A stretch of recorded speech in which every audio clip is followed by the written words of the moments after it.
So when I think about some of the original cancers of social media, one name that really comes to mind is Buzzfeed. At first, they were simply a website all about list and blog-style articles written by what I assume to be college kids. But in the early to mid 2010s, Buzzfeed really struck gold and became one of the biggest and fastest growing channels on not only YouTube, but also Facebook, which was also surging in popularity at the time. Even till this day, they have over 20 million subscribers and average 14 million views across their catalog of over 7,000 videos. Still, this is a far cry from where they were only a few years ago, when they were dominating the internet. Channels like Jubilee and Cut have come in and taken the lion's share of what I would say is a similar space, making much more compelling videos that BuzzFeed could muster on their best day. Just looking at their Google Trends graph, it is apparent that people simply stopped checking in for BuzzFeed content. In a last-minute attempt to save their company, they decided to go public in 2021, and only a year later the stock price is now in the toilet. Like, you would have almost been better off investing in Rap Doge last year than this. It's like the internet matured to a new level while BuzzFeed remained the same. There have been countless videos made by former employees speaking on this less than satisfactory workplace. They have laid off hundreds of employees in recent times, and overall they are free falling to an early death. It also did not help that many of the most popular people featured in these videos eventually decided to leave to either pursue their own endeavors. This is our new channel where we and our friends are going to be posting videos about food. Or simply to escape the BuzzFeed factory. That's where today's story really comes into play, as one of the biggest shows to spin away from BuzzFeed was called The Try Guys. Basically, BuzzFeed had taken the nerds in their office and made their version of One Direction. These guys were doing tens of millions of views on every single episode of their show. People could simply not get enough of these guys trying shit out. And so they worked for BuzzFeed under this name for 4 years. Then their contract expired and they decided to branch off on their own. It was kind of like jumping off a burning ship. Here is every member of the show explaining why they departed from that hellhole. Working at BuzzFeed, we had a great time, but we were on contracts. Those contracts were expiring. You know, we were like, well, should we stay or go? I think all of us had been planning on leaving at some point. Ownership over my own work, flexibility in my schedule, and very much focused on getting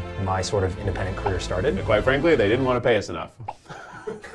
So they took that leap of faith and really found success beyond their wildest dreams, amassing 7 million subscribers and billions of views over the years. And at this point in this video, I really want to zero in on this guy Ned, because his whole trope on the show, as far as I understand, because I'm not some sort of Try Guys fanatic, but based on what I've seen, a lot of his backgrounds and personality, and the reason he became famous revolved around his wife Ariel and his relationship they had together. Someone even made a minute-long compilation of him speaking about his wife. My wife. My wife. My wife. My wife. My wife. My wife. My wife. My wife. My wife. My wife. My wife. My wife. My wife. My wife. My wife. My wife. Wife. My wife. My wife. My wife. My wife. My wife. My wife. My wife. My wife. My wife. My wife. My wife. My wife. My wife. My wife. My wife. You know, I think you guys get the point. This guy was pretty much Chance the Rapper on steroids. So people online called them the perfect couple, and their relationship was the subject of many very successful videos. Well, now that's all gonna come to an end because there is trouble in paradise. As it turns out, this nerd who was pretending to be the perfect little nice guy husband was actually smashing some chick from the Try Guys headquarters. This is the woman specifically who I'm talking about, and she was actually featured in several of these Try Guys videos.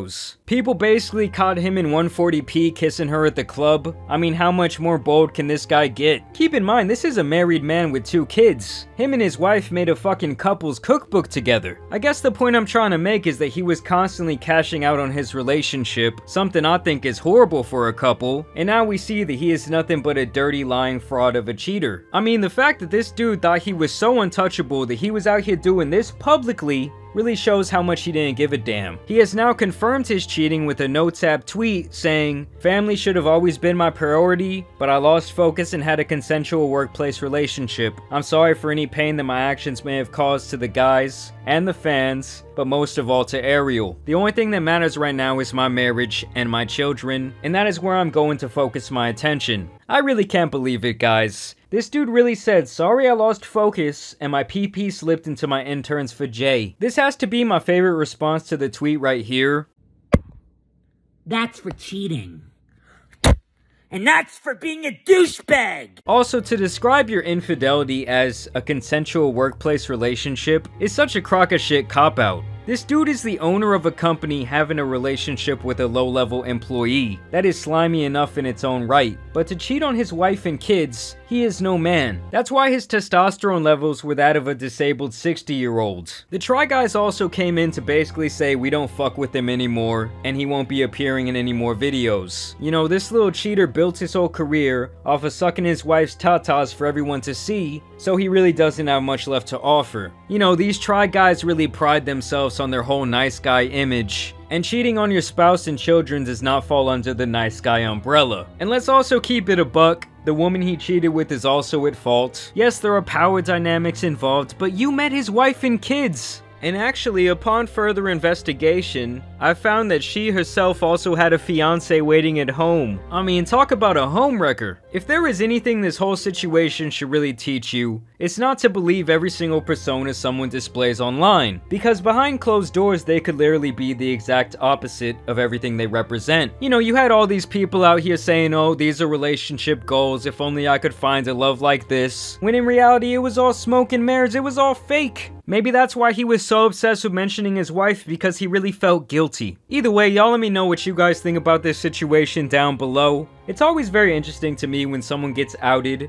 as being the exact opposite of the way they're trying to portray themselves. Either way, I want to thank you guys for watching today's video, dropping a like. And as you guys know, there's some other scumbag nice guys out here that need to be covered, so it's been your boy the Tan Superman, and I'm out.